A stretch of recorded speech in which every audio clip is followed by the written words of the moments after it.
로마서 1장 16절에 내가 복음을 부끄러워하지 아니하노니 복음은 모든 믿는 자에게 구원을 주시는 하나님의 능력이 됨이라. 복음은 바로 예수 그리스도의 십자가와 부활의 사건입니다. 모든 믿는 자에게 구원을 주시는 하나님의 능력이 바로 여기에 있다고 바울은 로마서 1장 16절에 이렇게 복음을 정의하고 있습니다. 그래서 예수님의 관심은 거듭나는 것, 그래서 성경의 관심도 다시 태어나는 것, 구원받는 것, 기독교는 구원의 종교라 할 수가 있습니다. 로마서 5장 1절에 보면 그러므로 우리가 믿음으로 의롭다 하심을 얻었으니, 우리가 믿음으로 하나님과의 관계가 회복이 되는 것이죠. 유대인처럼 율법을 통해서 회복되는 것도 아니고 이방인처럼 선행을 통해서 하나님과의 관계가 회복되는 것도 아닙니다. 믿음으로, 그 십자가 예수를 믿음으로 내가 받아들임으로 말미암아 하나님과의 깨어진 관계가 회복되고 의롭다 함을 받게 된다. 그래서 기독교는 사람의 회복, 사람의 구원, 여기에 관심을 가지고 있는 것입니다. 사람의 본성이 얼마나 악한지 몰라요. 그 사람의 원래 본성은 타락한 죄에 오염된 본성을 가지고 있어요. 사람이 얼마나 무서운 존재인지 몰라요. 세상 살면서 사람 믿다가 상처받고, 사람 의지하다 배신당하고, 사람 때문에 신음하고, 우리가 겪는 모든 고통은 사람 때문에 겪는 고통이 많아요. 왜? 사람 자체가 악하고 타락한 본성을 가지고 있기 때문인 것입니다. 사람 가운데는 선행을 하고 좋은 일을 많이 하고, 그런데 그 보이는 선행 좋은 일 때문에 그 사람이 선하다고 할 수가 없는 것이죠. 본성은 악해요. 본성은 굉장히 악한데도 불구하고 자기의 악한 마음을 감추기 위해서 일종의 선행을 통해서 보상을 받고 있는 것입니다. 그래서 사람들은 보상 심리라는 것이 있어서 선행을 하게 되면 용서받겠지, 선행을 하게 되면 내가 좋아지겠지 라는 일종의 보상 심리로 선행을 하는 것이기 때문에 겉으로 드러낸 선행 자체만으로 사람이 선하다 할 수가 없다는 것입니다. 또한 사람은 자신의 죄와 허물을 전가시키죠. 내가 잘못했습니다라고 인정하는 사람은 없어요.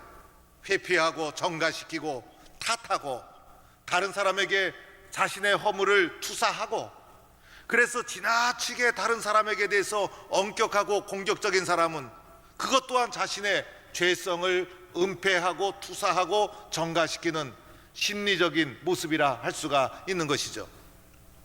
또한 사람이 방어 기제가 얼마나 발달했는지 몰라요. 자기 속에 있는 죄와 잘못된 것은 은폐하고 방어하기 위해서 각양각색의 방어 기제를 극도로 발전시켜서 자신을 은폐하는 모습.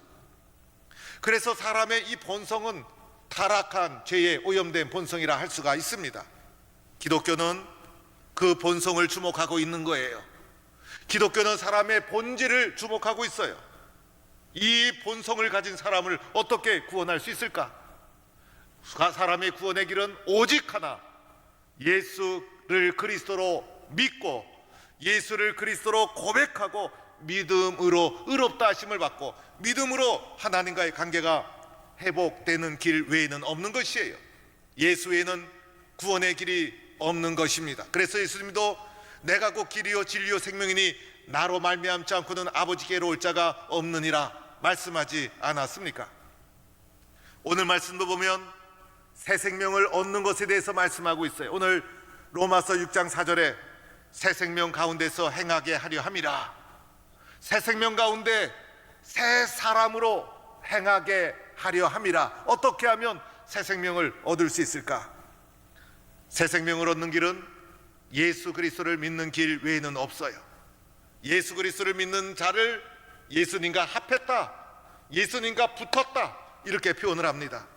예수님과 합하고 예수님과 붙고 예수님을 믿는 자는 새 생명을 얻었다. 그런데 예수님과 붙어서 예수님과 합해져서 새 생명을 얻었는데 이 새 생명 얻은 것이 내 마음 속에서, 영혼 속에서, 속에서 일어난 사건이기에 우리의 눈에 보이지 않아요. 어떻게 하면 저 사람이 새 생명 얻은 자로 인정할 수 있을까? 겉으로 드러나는 초대교회에 인정하는 예식이 바로 세례 예식이었던 것입니다. 물론 믿음 없이 세례를 받으면 소용이 없어요. 그러나 내가 예수를 믿고 예수를 영접하고 주님과 결합돼서 새 사람이 되었어요. 이 마음속에서 보이지 않는 이 사건을 어떻게 증명할 수 있을까? 세례받는 거예요. 세례받는 과정 속에서 예수님 영접했습니까? 하나님 전능하신 분으로 믿습니까? 또는 성령님을 믿습니까? 믿음을 확인하죠. 우리가 고백하는 사도신경도 이런 세례 문답이 발전해서 사도신경으로 골격을 갖추게 된 것입니다. 그래서 믿음이 확인되면 그에게 세례를 베푸는데, 세례의 방식은 오늘날 교단마다 조금은 차이가 있을 수 있어요. 물에 완전히 잠길 수도 있고 우리처럼 약식으로 머리에 물을 얹을 수도 있어요. 방식은 그렇게 중요하지 않아요. 가장 중요한 것은 예수님과 합해졌는가, 예수님을 믿는가. 그래서 그 표로 세례를 행함으로 말미암아 내적에서 예수님과 예수님을 영접해서 새 사람 된 우리들이 교회 앞에 나는 그리스도와 합한 믿음의 사람, 새 사람입니다라는 것을 표현하고 증거하는 표로 세례를 받았다는 것입니다. 이렇게 받는 세례에는 두 가지 의미가 있었어요. 오늘 본문 말씀에 그것을 설명하고 있는 거예요. 첫 번째로는 세례의 의미, 첫 번째는 나는 죽었다라는 것입니다. 나는 죽었다. 죄에 대해서 죽었다는 표가, 의미가 이 속에 담겨 있는 것입니다. 내가 예수 믿는 순간, 세례받는 순간 나는 죄에서 죽었다라는 의미가, 고백이 그 속에 담겨 있는 것입니다. 오늘 로마서 6장 3절에 그리스도 예수 합하여 세례를 받은 우리는 그의 죽으심과 합하여 세례를 받은 줄을 알지 못하느냐. 그 세례를 받는 순간 예수님도 십자가에서 죽으셨잖아요. 그 예수님과 합한 사람은 예수님처럼 십자가에서 죽은 것을 알지 못하느냐. 그래서 세례 받은 자는 예수님이 십자가에서 죽으셨듯이 죽은 거예요. 죄에 대해서 죽은 자가 되는 거예요. 4절에도 이렇게 말씀하죠. 우리가 그의 죽으심과 합하여 세례를 받음으로 그와 함께 장사되었나니. 예수님과 합하여 죽으심으로 말미암아 장사되었나니, 죽어서 이제 장례식이 끝나버리고 말았어요. 장례식이 다 진행되고 말았어요. 이미 다 끝나버리고 죽었다는 것입니다. 5절에도 보면 우리가 그의 죽으심과 같은 모양으로 연합한 자 되었으면, 그 예수님 십자가에 죽으셨듯이 그와 연합한 자가 되었으면 예수님처럼 십자가에 함께 죽었음을 말해주고 있는 것입니다. 예수님 십자가에 죽었을 때 그것을 구원의 사건으로 내가 믿음으로 받아들이는 순간 나도 죽은 거예요. 나도 죽은 거예요. 6절에 보면 우리의 옛사람이 예수와 함께 십자가에 못 박힌 것은 죄의 몸이 죽어 다시는 우리가 죄에게 종노릇하지 아니하려 함이니. 예수님이 십자가에 죽으셨을 때 옛사람이 죽은 거예요. 내가 예수님을 믿음으로 예수님과 합해졌을 때 예수님이 십자가에서 옛사람이 죽었듯이 나도 옛사람이 죽은 거예요. 이 옛사람은 죄의 종이었어요. 옛사람이 죽어서 이제는 죄의 종으로 살지 않습니다. 옛사람이 십자가에서 죽었기 때문인 것입니다. 결론으로 말하면 예수님과 하나가 되었다는 것, 그리고 세례를 받음으로 예수님을 그리스도로 고백한다는 것은 십자가에 옛사람이 죽었다는 것입니다. 오늘 말씀해 보면 죽는다, 죽을지도 모른다 이렇게 표현하지 않고 죽었다 이렇게 완료형으로 표현하고 있습니다. 죽은 자는 말이 없죠. 욕심이 나를 유혹해도 욕심이 내 속에서 나를 지배하지 못합니다. 욕심에 대해서 반응이 없습니다. 때로는 자존심이 나를 자극해요. 세상 자존심이. 자존심 없는 사람이 어디에 있겠어요. 그런데 그 자존심의 뿌리를 거슬러 올라가 보면 자존심은 열등감의 뿌리가 놓여 있고, 그리고 이 자존심은 세상 중심 사고에서 나오게 되는 것이죠. 그런데 이 자존심이 나를 자극해도 반응이 없어요. 때로는 교회를 섬기다가 섭섭한 마음이 스쳐갈 때가 있어요. 그 섭섭한 마음이 내 마음속에 자리를 틀고 뿌리를 내리지 못해요. 왜? 나는 죽었기 때문인 것입니다. 세상에 살면서 얼마나 우리의 욕심이 많이 올라옵니까? 물질이 나의 욕망을 부추기고, 명예 욕심이 나의 욕망을 부추기고, 권력의 욕심이 나의 마음을 부추깁니다. 아무리 유혹해도 우리가 반응이 없습니다. 세상에 살면서 때로는 부정한 이익을 추구하고자 하는 유혹에 시달립니다. 그러나 그것에 흥미가 없습니다. 이유는 죽었기 때문인 것이죠. 죽은 자는 말이 없고 죽은 자는 반응이 없는 것입니다. 동물의 왕국에 보면 아프리카 벌판에 커다란 동물의 시신이 놓여 있을 때가 있어요. 그 동물의 시신을 독수리떼가 몰려와서 마지막 그 시신을 쪼아 먹습니다. 독수리떼를 아프리카의 청소부라고 하지 않습니까? 그래서 독수리떼가 그 날카로운 부리로 죽은 시체를 콱 쪼아서 먹고 날카로운 발톱으로 살점을 뜯어내고 얼마나 아프겠어요. 독수리가 쪼아대고 뜯어내자 갑자기 시신이 벌떡 일어나면서 힝 하면서 반응하는 시신은 아무도 없어요. 아무리 쪼아대고 아무리 쑤셔대도 아무런 반응이 없습니다. 이유는 죽었기 때문인 것이죠. 그래서 어떤 신학자는 이렇게 말했습니다. 그리스도인의 삶은 죽음에서 시작이 된다. 그리고 어떤 분은 이렇게도 말했습니다. 우리가 예수를 받아들이고 예수님과 연합하여 세례를 받는다는 것은 일종의 장례식과도 같은 것이다. 옛사람의 장례식이 거행되는 것이에요. 우리가 살면서 눈으로 받는 유혹, 귀로 받는 유혹, 마음으로 받는 유혹, 머리로 받는 유혹, 아무리 나를 유혹해도 죄에 대해서 죽었다. 옛사람은 죽었다. 그리하여 죄로부터 자유로운 영혼, 이것이 바로 그리스도인이라 할 수가 있는 것입니다. 그런데 우리의 문제가 무엇일까? 죽어야 되는데 죽지 못한 것이 우리의 문제예요. 예수님이 십자가에서 죽으셨는데 나는 죽지 못해서 발버둥 치고 있는 것이 문제라는 것이에요. 예수님이 죽으셨을 때 나의 옛사람도 그 십자가에 못 박혀 죽어야 되는데 죽지 못한 것이 문제라는 것입니다. 그래서 바울은 이렇게 고백했어요. 나는 날마다 죽노라. 나는 날마다 죽노라. 예수님과 연합한 우리들, 나는 날마다 죽노라. 이 바울의 고백이 저와 여러분의 고백이 될 수 있기를 축원합니다. 예수님과 연합하고 두 번째 의미는 다시 살아났다는 것입니다. 죽은 것으로 끝나면 얼마나 절망적입니까? 옛사람이 죽고 그리스도와 함께 새 사람으로 다시 살아났다는 의미가 예수님과 연합한 세례의 의미 속에 담겨있는 두 번째 의미입니다.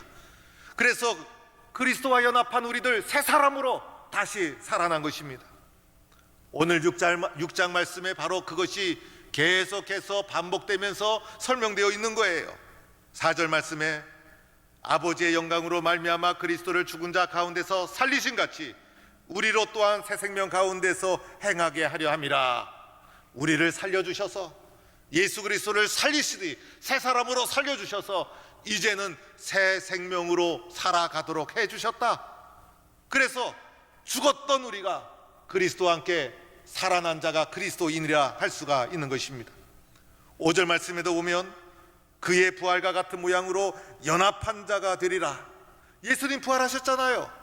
예수님 살아나셨듯이 예수님 십자가에 못 박힐 때도 연합되어 하나가 되어 십자가에 이 사람이 죽고, 예수님 부활하여 살아나실 때도 연합하여 예수님처럼 다시 새 생명으로 살아난 사람이 그리스도인이라는 것입니다.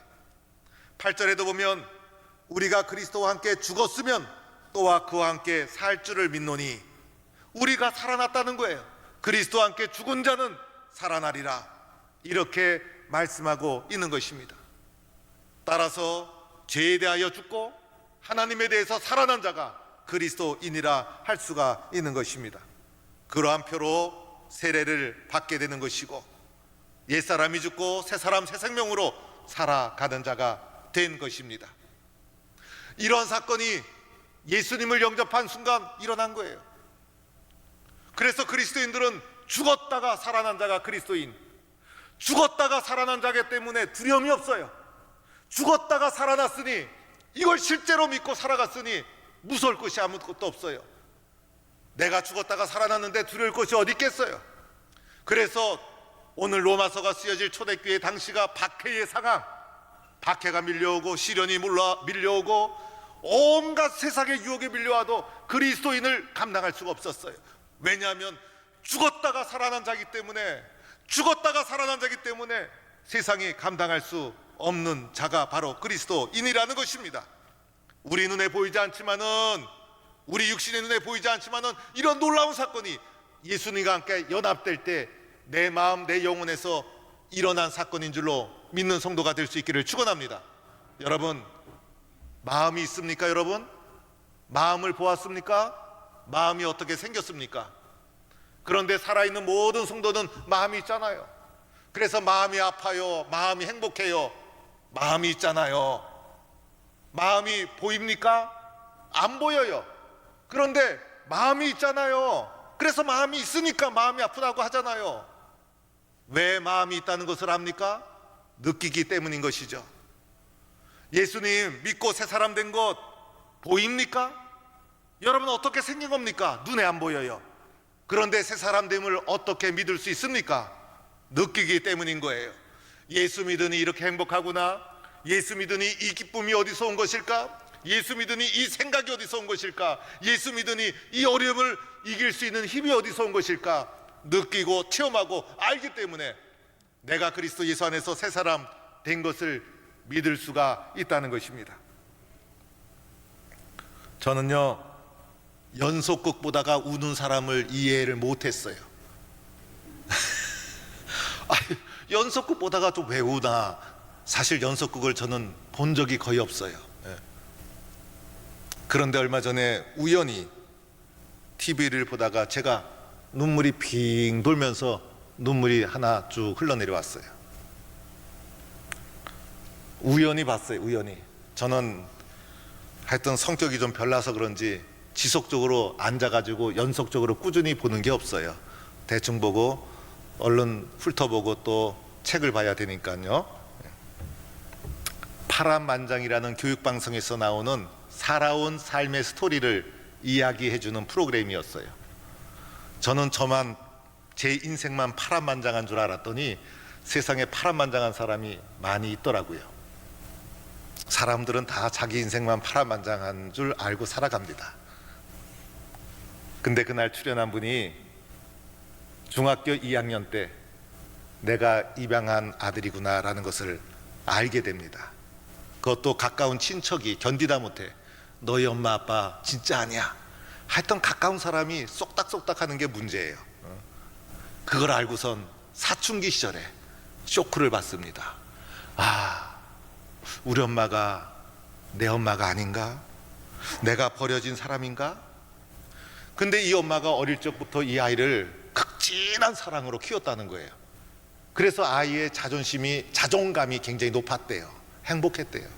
그런데 불현듯 중학교 2학년 때 내가 주워온 애라는 것을 알고선 엄청난 혼란과 갈등과 번민 속에 빠져들게 됩니다.